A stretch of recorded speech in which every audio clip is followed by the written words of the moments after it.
Pemirsa, warga Sitepus, Kabupaten Sukabumi, Jawa Barat menemukan 41 makam palsu yang diduga kuat dijadikan tempat pesugihan.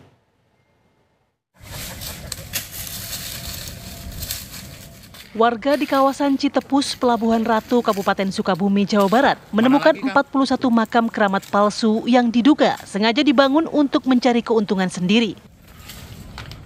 Makam keramat palsu yang berada di tengah hutan karet yang masih produktif tersebut kerap didatangi sejumlah orang yang diduga akan mencari pesugihan.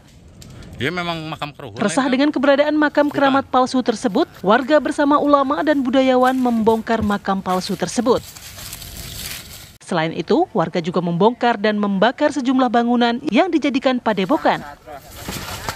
Pemilik lahan kebun karet, Eni Suhaimi, mengaku selama ini lahan tersebut disewa oleh seorang pria dari Banten. Dia bilang katanya mohon izin di sini bikin saung untuk ngademin pikiran sambil jarah. Nggak tahu mau bangun makam ini itu ya saya persilahkan. Terus saya izin ke haji ke kakak saya. Boleh kalau mau bikin warung mah, saung mah, cuman jangan terlalu lama. Gitu. Nah, tahu nggak kalau di sini ternyata ada banyak sekali makam-makam? Nggak tahu, karena kan Umi mah di warung terus tiap hari kan jualan. Jadi kan baru kali ini yang saya tahu gitu ada makam di sini. Sementara itu, petugas kepolisian Polres Sukabumi mengamankan J agar tidak menjadi korban amukan warga yang tengah emosi. Berdugaan berdukunan, namun masih kita dalami. Di sini terdapat juga ada makam palsu yang diduga makam palsu yang kita dalami. Sementara kita mengamankan yang bersangkutan demi keamanan dan keselamatan yang bersangkutan daripada amuk massa. hanya dibawa dulu ya. Kita dalami dulu, kita bawa ke Mako. Kan kita dalami seperti apa motif dan ininya dia niatnya gitu. Usai pembongkaran makam keramat palsu tersebut, warga bekerja sama dengan pihak terkait akan melakukan pengawasan ketat di wilayah mereka tinggal. Dari Sukabumi, Jawa Barat, Rizky Gustana, TV One mengabarkan.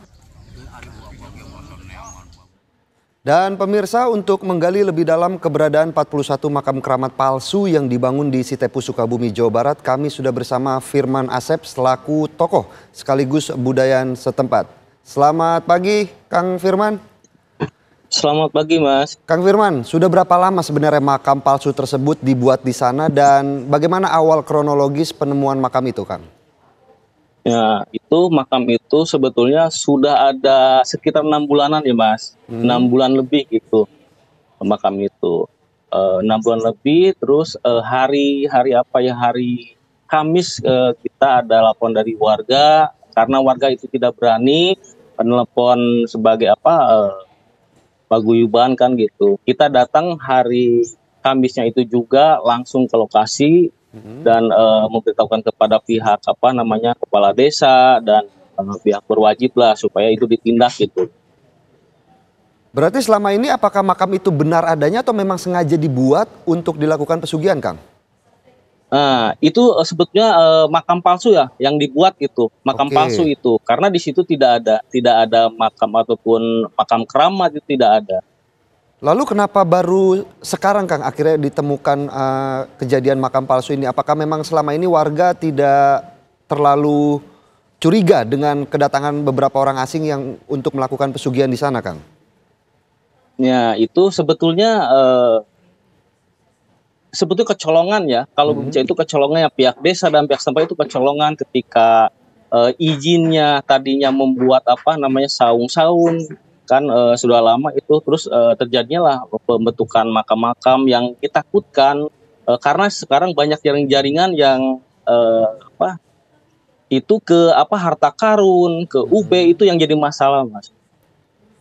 Kalau di sekitar area sana memang apakah dalam area yang dekat ini memang ada makam keramat atau seperti apa kondisi di sana, Kang? Oh, kalau makam keramat itu itu di Patilsan itu ada yang namanya Gunung Tangkil, itu ada, betul itu. Kalau di sekitar situ tidak ada. Ketika melakukan pembongkaran sendiri sejauh mana kemudian masyarakat sana ikut melakukan pembakaran dan pembongkaran makam keramat palsu, Kang? Iya, karena masyarakat itu memuncak kemarahan lah, karena kan di situ bukan orang asli situ, terus bisa terjadi kan ditakutkannya itu ada penyimpangan ya, Mas. Itu aja masyarakat. Apakah selama ini juga warga setempat tidak merasa curiga dengan pelaku yang membangun makam palsu ini, Kang? Tidak, karena kan itu wilayah itu kan jauh dengan pihak RT RW itu jauh, pembatasan itu kan dari gunung kan,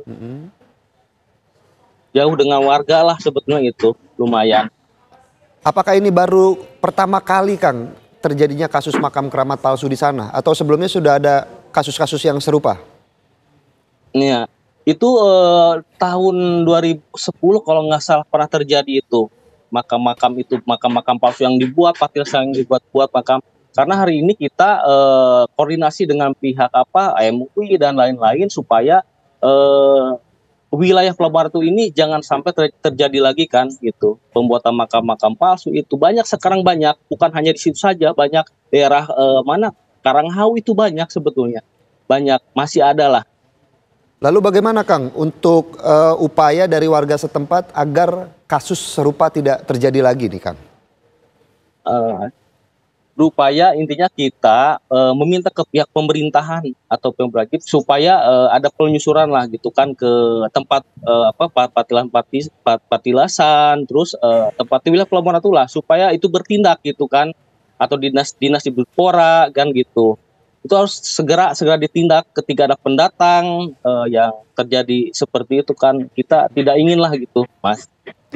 Baik, terima kasih Kang Firman Asep atas penjelasannya selaku budayawan setempat di Sukabumi. Selamat pagi, Kang Asep.